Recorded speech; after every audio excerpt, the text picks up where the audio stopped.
G'day everyone, Mark from Inside Rugby here, and I have some news for you from New Zealand that's not too good for all the fans of Cam Roigard, the All Black and Hurricane halfback that impressed so well at the Rugby World Cup last year.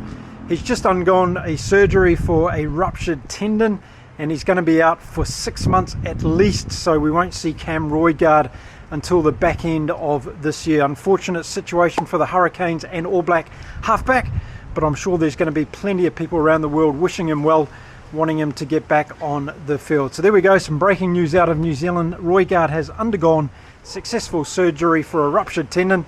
He's going to be out for 6 months. I'll see you again really soon here on Inside Rugby. Until then, keep enjoying your rugby. Bye for now.